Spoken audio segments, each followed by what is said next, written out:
अंधेरे को चीरते हुए एक औरत गांव की सुनसान सड़कों पर अपनी जान बचाते हुए भाग रही थी। हाँ, कोई तो बचाओ, हाँ, कोई तो बचाओ, कोई तो मदद करो। औरत की चीखें पूरे गांव में गूंज रही थी। चीखों के साथ एक और आवाज गूंज रही थी और वो थी 1-2 साल के बच्चे की किलकारी, जिसको वो अपने गोद में पकड़े हुए थी।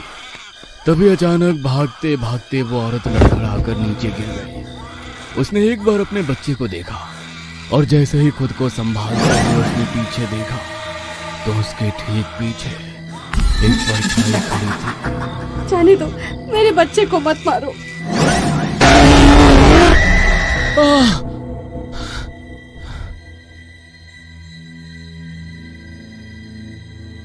क्या हुआ मेरे बच्चे को? क्या फिर से वही सपना देखा? हाँ, फिर से वही औरत जो पागलों की तरह अपने बच्चे को लेकर भाग रही थी और फिर वही साया। पता नहीं मुझे यही सपना बार बार क्यों आ रहा है। कोई बात नहीं मेरे बच्चे, सब ठीक हो जाएगा। मैं इसीलिए तो इतनी पूजा पाठ और जाप करती हूँ कि तू सुकून से रहे। पर कुछ करो माँ। तू फिक्र मत कर, मैं कल ही पंडित जी से मिली थी। उन्होंने एक मंत्र दिया है, आज रात उसका जाप करूंगी। भगवान ने चाहा तो सब ठीक हो जाएगा। नमन और उसकी माँ वैसे तो उत्तर प्रदेश के एक छोटे से गांव के रहने वाले थे, लेकिन उसके पिता के देहांत के बाद वो लोग अब उत्तराखंड में रहा करते थे।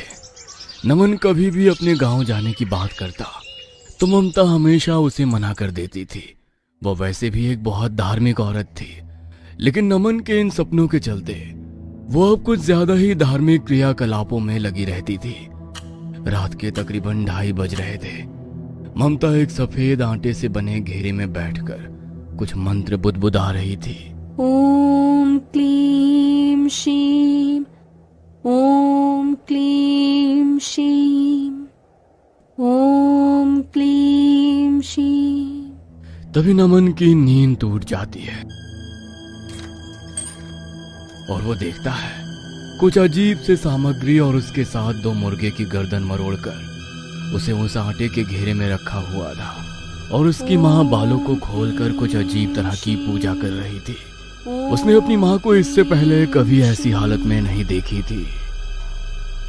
माँ, अब रात के 2:30 बजे ये कौन सी पूजा कर रही हो और ये क्या हालत बना रखी है आपने अपनी? अरे बेटा, ये सब तेरे लिए ही कर रही हूँ ताकि तुझ पे कोई आंच ना आए। पर इतनी रात में छोड़ो ना ये सब, सो जाओ। नहीं बेटा, ये मंत्र मुझे रात भर जपना ही पड़ेगा जब तक सूरज नहीं निकल आता। तू सो जा। नमन चुपचाप अपने कमरे में जाकर सो जाता है। नमन लगभग 17 साल का हो गया था और उसमें अपने अतीत को जानने की जिज्ञासा भी बढ़ती जा रही थी। माँ, क्या हम कभी अपने गांव नहीं जा सकते जहाँ पापा रहते थे? नहीं, भूल कर भी उस गांव का नाम मत लेना। क्यों माँ? आखिर क्यों हमेशा आप मना करती हो? मैं जानना चाहता हूँ। वो जगह अशुभ है, वहाँ सिर्फ दर्द और मौत के सिवा कुछ नहीं है। लेकिन माँ, अब मैं छोटा बच्चा नहीं रहा। बेटा, बस इतना समझ ले कि मैं तुझे खोना नहीं चाहती। बस अब मुझे आगे कुछ नहीं सुनना। नमन की आंखों में गुस्सा और जिद साफ झलक रही थी। उसने मन ही मन ठान लिया था कि अब वो अपने गांव जाकर ही रहेगा।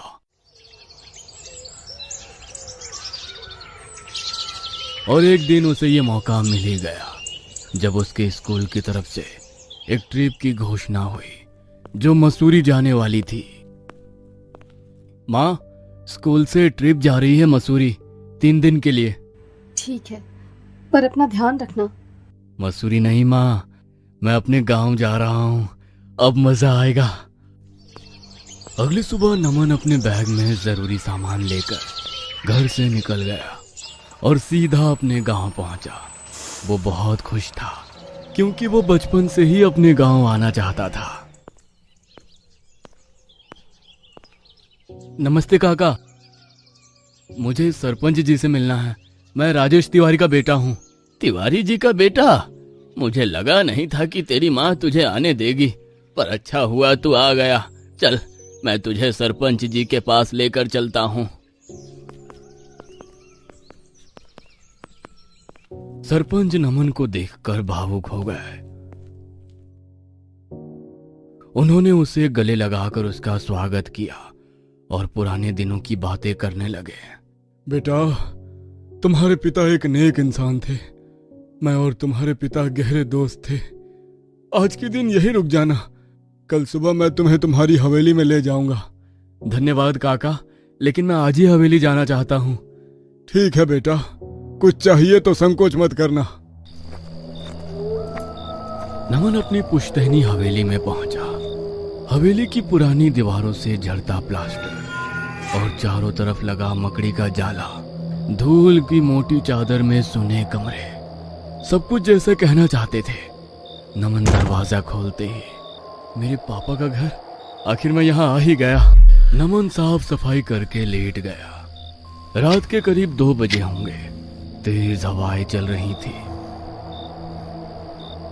एक खिड़की खुद ब खुद खुल गई और फिर एक लोरी की आवाज उसके कानों में पड़ी। उस लोरी ने उसे जगा दिया।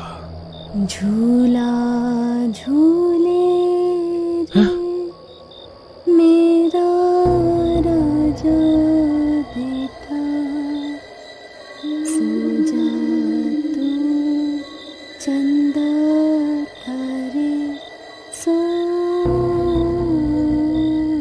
जा। नमन का दिल जोर से धड़क रहा था।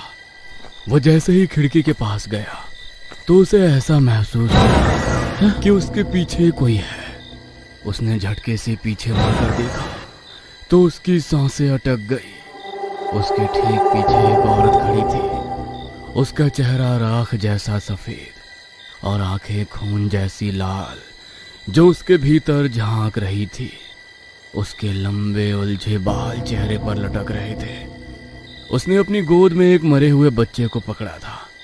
एक पल के लिए उसने अपनी गर्दन को टेढ़ा किया और अजीब सी आवाज में कुछ बड़बड़ाने लगी और फिर अचानक वो हवा में गायब हो गई। नमन की टांगे कांपने लगी। ये क्या था?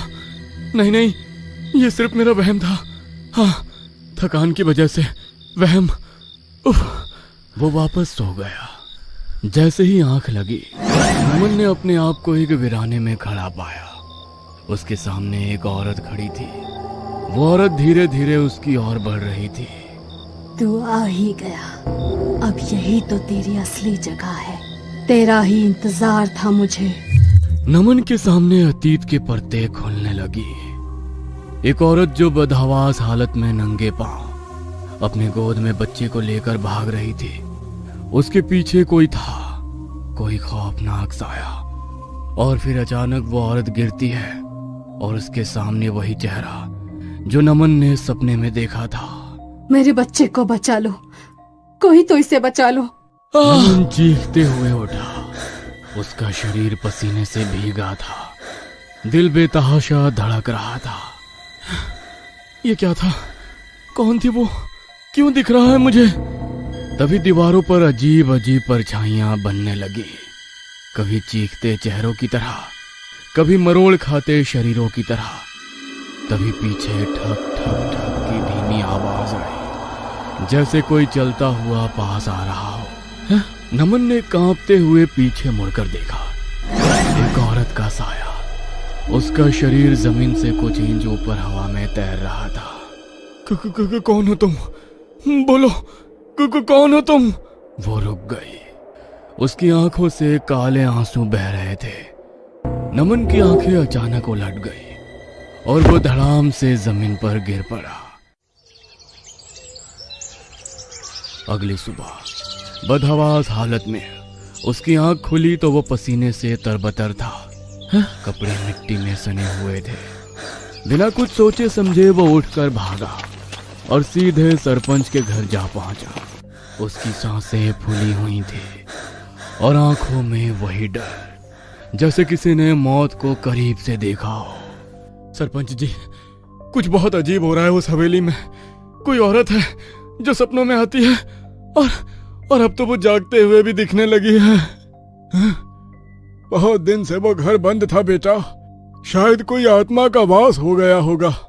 मैं पंडित जी से बात करता हूँ, शायद घर की शांति करनी होगी। उस दिन दोपहर में घर की शांति के लिए हवन किया गया, लेकिन उससे कोई फायदा नहीं हुआ। अब नमन को समझ में आ गया था कि माँ शायद सही कहती थी, यहाँ कुछ है, कुछ बहुत भयानक। उसने फैसला किया कि वो गांव छोड़कर वापस उत्तराखंड चला जाएगा। उसने बैग में कपड़े डाले और निकलने लगा। तभी इतनी जल्दी कहाँ जा रहे हो? दरवाजे के सामने वही औरत खड़ी थी, कालिका, लहूलुहान चेहरा, आंखों से झरता काला खून। तुम कौन हो और मेरे पीछे क्यों पड़ी हो? मैं कालिका हूँ, कालिका। कालिका? लेकिन ये कैसे हो सकता है? कालिका को तो सिद्ध करना पड़ता है ना। तुम? कालिका आगे बढ़ी। उसकी आंखें अब अंगारे लग रही थी। नहीं नहीं, मुझे छोड़ दो। नमन ने बाहर की ओर दौड़ लगाई और सीधे सरपंच के घर पहुंचा। उसका चेहरा पीला पड़ चुका था। क्या हुआ नमन? सरपंच जी, मैंने उससे बात की। किससे? नमन ने कांपते हुए सरपंच जी को पूरी बात बता दी। सरपंच एकदम खड़े हो गए। हे भगवान, यह तो बहुत अजीब बात है। अब हम क्या करेंगे? तभी नमन का फोन बजा। माँ का नाम स्क्रीन पर चमक रहा था। कैसे हो बेटा? माँ आप सही कहती थी, मुझे यहाँ नहीं आना चाहिए था। क्या कह रहा है तू? कहाँ नहीं आना था? हे भगवान, क्या तू उस मनहूस गांव में गया है? नमन, तू अभी गांव के बाहर निकल, मैं आ रही हूँ अभी। फोन रखते ही सरपंच जी ने उसे अपने घर में सोने के लिए कहा। अभी सुबह होने में कुछ देर बाकी थी। वो अपने आप से बोला, नमन, तुम्हें सच्चाई जाननी होगी, चलो। नमन फिर हवेली की ओर बढ़ा। धीमे धीमे अंधेरे रास्तों से गुजरते हुए वो फिर से हवेली पहुंचा। अंदर जाते ही उसने देखा कालिका दीवार से टिकी खड़ी थी, लेकिन अब उसकी आंखों में आग नहीं, आंसू थे। तुम आखिर चाहती क्या हो? बदला। कैसा बदला? तेरी माँ से। क्या? उसने तुझे मुझसे छीन लिया। तेरे पिता ने मुझे पत्नी के रूप में सिद्ध किया था, क्योंकि उसकी पत्नी माँ नहीं बन पा रही थी। लेकिन मेरे आने के बाद उसने भी आखिर गर्भ धारण कर लिया। और फिर तभी कोई जोर से चिल्लाया, नमन! पीछे ममता खड़ी थी।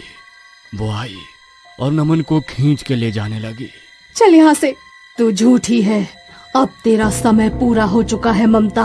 वो ममता की तरफ लपकी, लेकिन नमन ममता को लेकर हवेली से बाहर भागने लगा। तभी हवेली के दरवाजे अपने आप बंद हो गए। कालिका खड़ी होकर मुस्कुरा रही थी। बिना कुछ बोले उसने अपनी शक्ति से ममता को उठाकर दूर फेंक दिया। ममता चीख उठी और जमीन पर गिर गई। तुम ये क्या कर रही हो? वो मेरी माँ है। और तभी नमन के शरीर में अजीब हरकतें शुरू हुई। उसकी आंखें सुर्ख लाल हो गई। उसकी उंगलियां पंजों में बदलने लगी। मुझ में ये क्या हो रहा है? ये क्या है? तुम मेरे पुत्र हो। तुमने मेरे गर्भ से जन्म लिया है।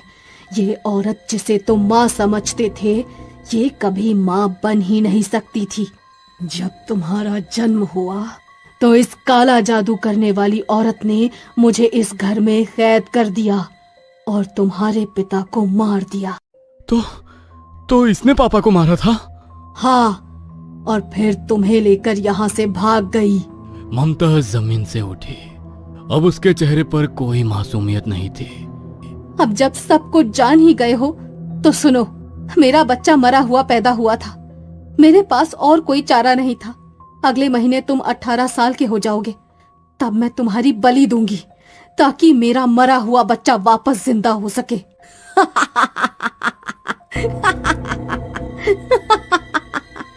तो वो सब झूठ था? वो प्यार, वो ममता, वो सब नकली था? हाँ, क्योंकि तेरे जैसा दानव मेरा बेटा हो ही नहीं सकता। वो सारे पूजा पाठ, वो धार्मिक क्रियाएं असल में एक काले जादू की क्रियाएं थी, तुझे काबू में रखने के लिए। नमन के भीतर कुछ टूट गया था, पर उससे पहले कि वो कुछ और सोच पाता, ममता ने जोर से आंखें मूंदी और तेज आवाज में किसी प्राचीन भाषा में मंत्र बुदबुदाने लगी। कालिका कांपने लगी, उसके शरीर से धुआं उठने लगा। नमन की आंखों के आगे अंधेरा छा गया और उसके कानों में गूंज सुनाई देने लगी। तुम दोनों का अंत आज ही होगा। कहने को मैं कालिका हूँ, लेकिन असली राक्षसी तो तू है ममता। रुक जा। ममता ने कोई प्रतीक अपने माथे पर खींचा और जमीन के नीचे से काली लपटें उठने लगी। पर तभी नमन की आंखें खून जैसी लाल हो गई। उसने एक चीख मारी, ऐसी चीख जिससे हवेली की दीवारें कांप गई। उसका शरीर भयानक रूप लेने लगा। नहीं, तुम ये कैसे संभव है? अब तेरा अंत तय है ममता। कालिका अब अपने सच्चे रूप में थी। आग से घिरी, आंखों से नीली ज्वाला निकलती हुई। उसका हाथ ममता के सीने को चीरता हुआ आर पार निकल गया। ममता की आंखें फट गई, मुंह से राख और धुआं निकलने लगा। ममता काली धूल बनकर जमीन पर बिखर गई। हमेशा के लिए सब शांत हो गया, लेकिन नमन अब भी कांप रहा था। उसका दानवी रूप धीरे धीरे इंसानी शरीर में लौटने लगा। मैं क्या हूं? तू राक्षस है। मैं तेरी माँ हूं, लेकिन तुझे बांध कर नहीं रखूंगी। अब तू हमेशा के लिए आजाद है, और मैं भी।